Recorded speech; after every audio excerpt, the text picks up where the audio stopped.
Hello everyone, welcome to Core Academy. This is Mahak Panjwani. आज हम लोग बात करने वाले हैं जो रिवाइज्ड करिकुलम है फॉर द एकेडमिक ईयर 2020-21। जो बच्चे 2021 में एग्जाम देने वाले हैं, जो एक्सपेक्टेड है कि 2021 में जो आपका एग्जाम होगा क्लास 9 क्लास 10, आप लोगों के लिए अबाउट 30% सिलेबस जो है वो रिड्यूस किया गया है। तो आज हम लोग उसके बारे में बात करेंगे कि जो रिड्यूस सिलेबस है उसमें कौन सी चीजें हैं और कौन सी चीजें हट चुकी हैं। तो देखिए, आप cbseacademic.nic.in पर जाएंगे तो आपको revised curriculum for the next year मिल जाएगा। इसमें आप यहाँ पर क्लिक करेंगे रिवाइज्ड मेन सब्जेक्ट्स, तो यहाँ पर साइंस का, मैथमेटिक्स का एंड सोशल साइंस का सिलेबस अवेलेबल है।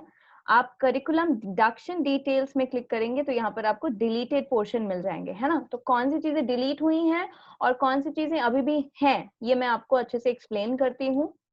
देखिए, तो बायोलॉजी में जो unit 2 organisation of the living world है, cell which is the basic unit of life and tissue and health and disease, तो ये टॉपिक्स जो हैं ये पूरे के पूरे रिवाइज्ड करिकुलम में हैं।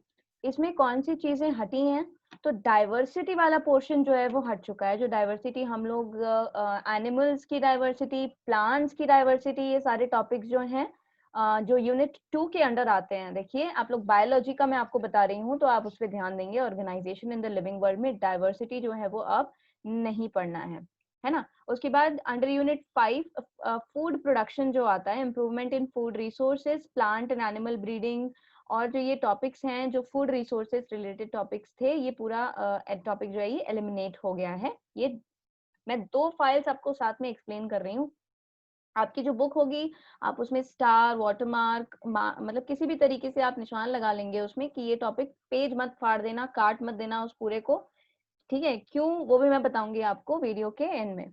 तो अभी हम क्या बता रहे हैं आपको कि कौन सी चीजें आपके सिलेबस में बायोलॉजी में हैं, ठीक है। तो कौन सी चीजें हैं यूनिट 2 में, ये तीनों चीजें इंक्लूडेड हैं, right. So that is there. And unit 6 में आर एनवायरमेंट, जो बायोजियोकेमिकल साइकिल हैं, जो नेचुरल साइकिल, नेचुरल रिसोर्सेज हैं, ये सारा का सारा टॉपिक है हमारे क्लास 9 के सिलेबस में, ठीक है। प्रैक्टिकल्स की इंफॉर्मेशन जो है वो आपको स्कूल से प्रोवाइड होगी in detail.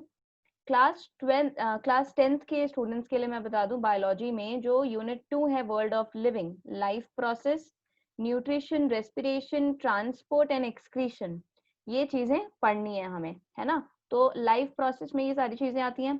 Control and coordination topic जो है वो टॉपिक यहाँ पर हमें नहीं दिख रहा है, क्योंकि वो यहाँ पर आपको डिडक्टेड या फिर डिलीटेड पोर्शन में दिखेगा। थ्योरी में कंट्रोल एंड कोऑर्डिनेशन पूरा टॉपिक हट चुका है, ठीक है।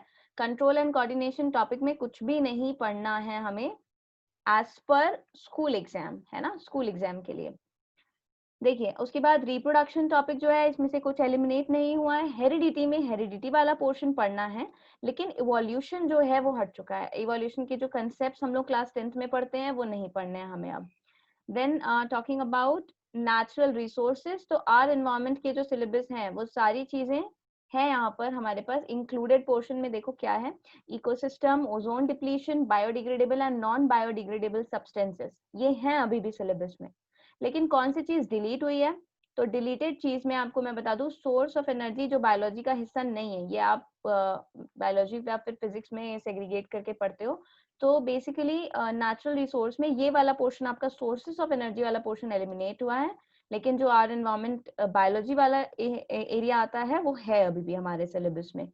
तो आपको मैंने दोनों चीजें कंपेयर करके बताई कि कौन से सिलेबस में, मतलब बायोलॉजी में कौन से टॉपिक्स हट चुके हैं और जो रिवाइज्ड करिकुलम है।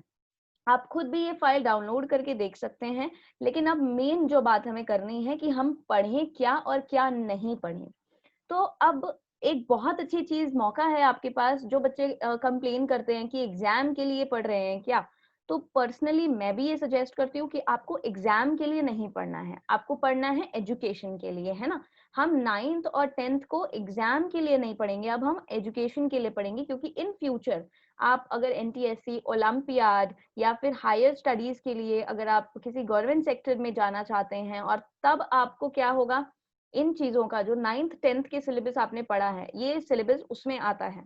आप लोगों को, में बहुत सारे लोगों को जानकारी भी होगी इस चीज की।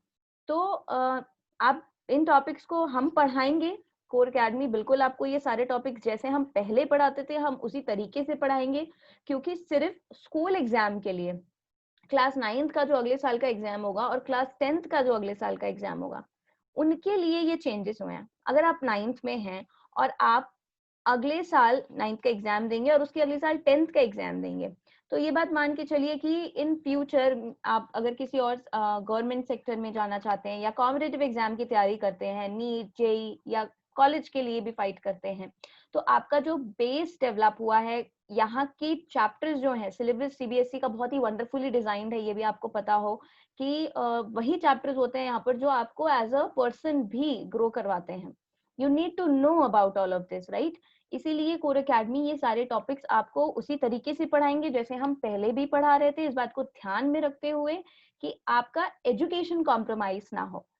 इसीलिए मैं चाहूंगी कि आप ये बात को समझो कि एग्जाम के पर्पज से जब आप एग्जाम देने जाएंगे तो कौन से टॉपिक्स हमें नहीं पढ़ने हैं।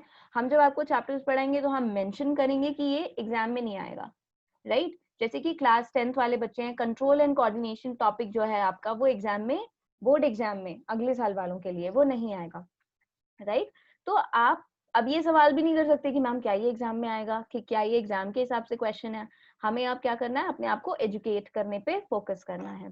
सो that is all from me today regarding the revised curriculum for next session.